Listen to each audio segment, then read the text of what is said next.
ज्यादा समय नहीं, थोड़े समय की बात है। तो उनको लोग कहते थे जज साहब हैं। पहले वो जज थे, फिर संत बन गए। लेकिन यहाँ मंदिरों में जाते तो मंदिर में वो प्रवेश नहीं करते थे, बाहर से ही प्रणाम करते थे। उनको पूछा किसी ने कि आप मंदिर में नहीं जाते? कहते मैं अपराधी हूँ भगवान के चरणों का। मुझे क्या अपराध हो गया था? एक केवट जाति का सीधा साधा राम भक्त था, उसकी कन्या जवान हो गई, गरीब आदमी था। तो उसके पुत्र कहने लगे पिताजी कुछ उधार लेकर बहन की शादी कर दो, फिर हम काम करके चुका देंगे। तो एक बनिया सेठ के पास कहा कि सीधा साधा बड़ा राम भक्त था, कहते पैसे चाहिए तो आप उधार दीजिए, हम भी चुका देंगे बाद में ब्याज के साथ। लिखा पढ़ी कर ली, वो लिखा लिया, पर नोट लिखा लिया। सेठ के मन में लालच आ गया। सेठ ने क्या किया, उसको पानी लेने के लिए बाहर भेजा और एक गलत पर नोट पे दस्तखत करवा लिए, गलत लिखा करके, जो उस गरीब आदमी के हक में नहीं था, वो गलत लिखा लिया। दोनों रख दिए संभाल कर। तो ये बस भगवान के चरणों में इसका भरोसा था।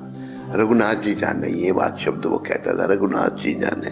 समय आए तो उसने, सेठ ने कोर्ट में केस कर दिया इसके खिलाफ कि मेरे इतने पैसे हैं, जो गलत पर नोट दिखाकर जो लिखाया था उसने। इस जज के पास केस गया। जज जो है उसने इस केवट को कहा तेरा कोई गवाही है?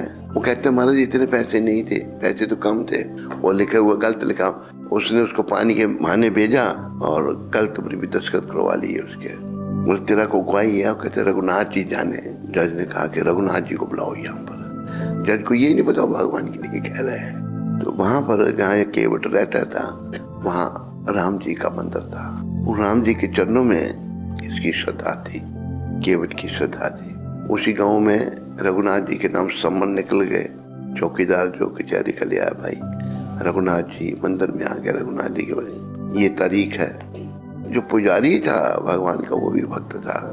जिस दिन कचहरी में जाना था तो उसने भगवान को अच्छे वस्त्र पहना दिया। प्रभु आज आपको कचहरी में जाना है गवाही देने के लिए, विग्रह को अच्छे वस्त्र पहना दिए। आवाज पड़ी कोई रघुनाथ है, गवाही बुलाया गया अंदर। तो भगवान एक साधारण व्यक्ति बन के आगे वहां पर आगे और बोला कि आप जानते हैं? कहते हाँ। सारी बात बताई कि उन्हें दूसरी जगह गलत लगा के रखा है, वो वहां रखा है उसने, सही जो रखा है वो वहां है, ये गलत है जो उसने इसके खिलाफ। सेठ भी वहीं पर है। तो उनके होते हुए जाके तलाशी हुई तो गलत सही वाला मिल गया, जिसमें पैसे सही और गलत वाले में बड़ा अंतर था।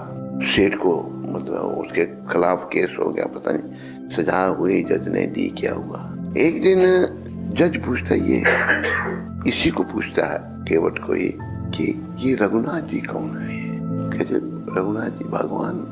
अच्छा पता किया? तो वो सब समझ आई, भगवान भेष बदल के गवाही देने आए थे। ये पता लग गया जज को। उसने जज ने उसी टाइम अपना इस्तीफा दे दिया कि मैं नौकरी नहीं करूंगा अभी। और जज को दुख ये हुआ, मैं बैठा रहा कुर्सी पर, भगवान खड़े रहे और उन्होंने गवाही दी।